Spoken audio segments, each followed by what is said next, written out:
What's going on, everyone? Welcome back to another edition of Sports to the Wire. For those of you who are new to the channel, I am your host, as always, Rashid White. All right, we're going to get into Sean Marks over here. Now, the Brooklyn Nets actually got blown out today by the Chicago Bulls. It was really, really embarrassing. I don't know if these guys are actually prepared to play, but you got to look at this roster construction. They said they're actually deep. Yeah, and it looks like they're really kind of deep on paper, but first of all, I just want to kind of get into why is this man not fired? Now, I made a video basically, I think it was like last week, saying that old Brooklyn Nets, Sean Marks, an apology. You can actually go look that up, and I'm like, what? Hold on. I know we lost KD. I know we lost Kyrie, but I mean, Mikhail Bridges and Cameron Johnson is actually a real promise. But I mean, these guys, they never been asked to be that type of guy, and it's a certain type of mindset that you actually have to have now. Now, a lot of the pressure is actually on Mikhail Bridges now, and he's going to have to get used to being that guy. Now, you saw him drive into the lane, and the defense collapsed on him. He wasn't really ready to pass it just yet. So he has to kind of get used to being the main guy. I don't know if he wants to be that or not. I mean, he says he does, but, you know, that's actually something that has to be in your DNA. Now, okay, let's get back to Sean Marks over here. Now, he has to be fired. He has to be fired.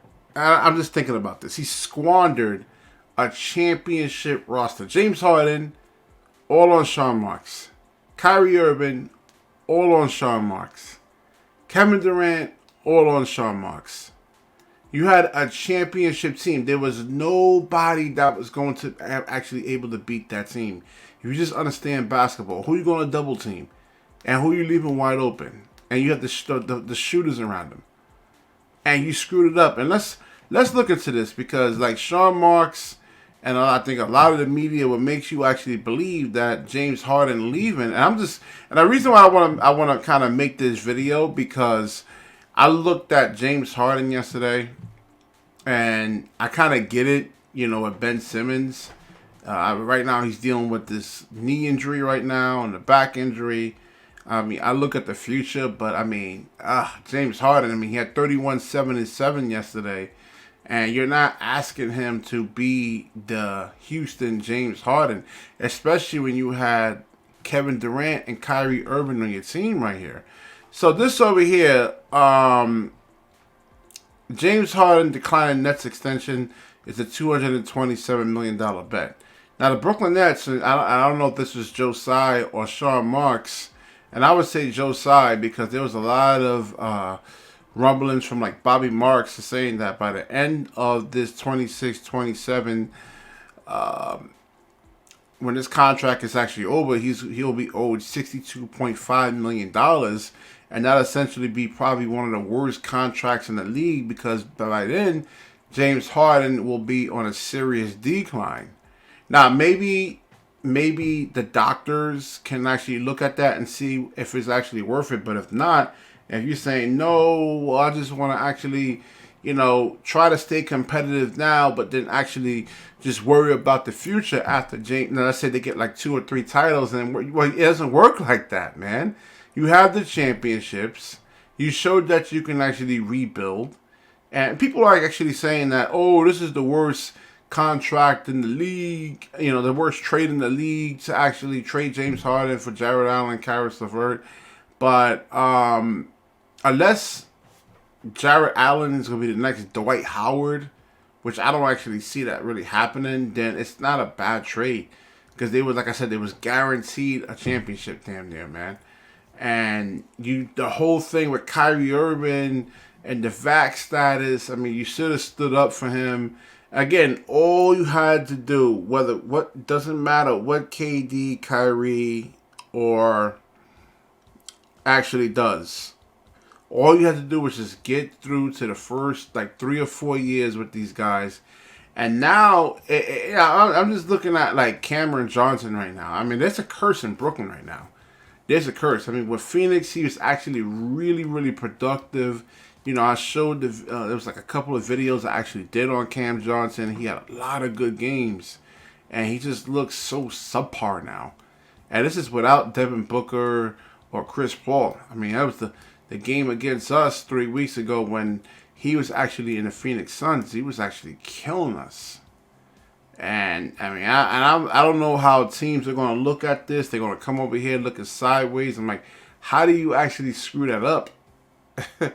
So I definitely take my apology back from Sean Marks and even like Jacques Vaughn. It just, I don't know. I mean, you had Idoka out there, and that's the whole thing. You're just placating to the media. You're worried about what the media actually thinks about the signings of a coach or a player, or what they think of Kyrie. Who cares?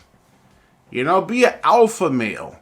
Who cares about what the media says? And nobody cares. I mean, any kind of publicity is whether it's good or bad. It is what it is. It's publicity. They're talking about you now. You know, so I mean, this is. I gotta have, you know, like I said. And let's get back to Jacques Vaughn. The whole, you know, I'm trying to find the clip where Eddie Johnson, he's on Sirius Satellite Radio, is saying that he's making a big. The one person that really kind of agrees with me with Ben Simmons. The one person that does. I'm trying to find the clip, and I'll do another video of it saying that Eddie Johnson, you know, who's a Hall of Fame player, saying that Jacques Vaughn is making a mistake by not starting him. Spencer Dinwiddie, as I said on multiple occasions and even videos a couple of years ago, he is not a point guard. He's not a point guard. And then his game, if his three-ball shot is not going, and then he's just rendered useless out there. He really is. I mean, he tries to get downhill, and then there's a, you know, they're ready for him, and, you know, there's no pull-up game. I mean, it's just no evolution in his game. He hasn't really worked on his game like that. You figure 5 years since he left the Nets, there will be some drastic improvement, and it's not. He takes some bad shots. He was 0 for 6. I think the plus-minus factor, he was like really, really bad. Doesn't give you anything on the defense. When he's with the Nets, I mean, he was a really, really good defender, a really great defender. He could slide his feet. He had great foot speed. I'm just not seeing that from him right now. I'm just like not bringing on the defensive end, the offensive end. I guess he's trying to learn how to be a point guard. He's not chucking up shots, but I mean, still, when his jump shot is not going down, he's abysmal. I mean, with a capital A. You know, so you figure like in 5 years he would learn the fundamentals of the game and, you know, like moving without the basketball, try to play some off-ball stuff, work on his catch and shoot, mid-range shots. I mean, you haven't seen any of that. Nothing from him. But like I said, you get Ben Simmons out there and you surround him with shooters. And Jacques Vaughn saying, oh, I don't know what to do and I can't figure it out. Why are we signing this guy? You know? I mean, listen, it's common sense to go look at what worked with Ben Simmons in the 3 years that he was actually with the Philadelphia 76ers under Brett Brown. Well, the 2 years, I should say.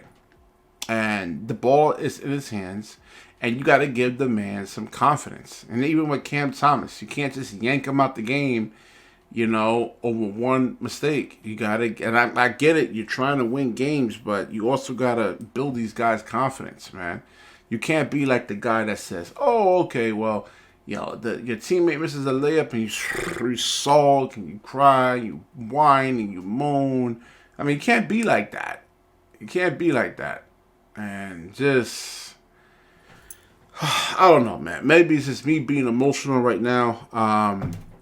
You know, I am a Brooklyn Nets fan. Been so since 1994.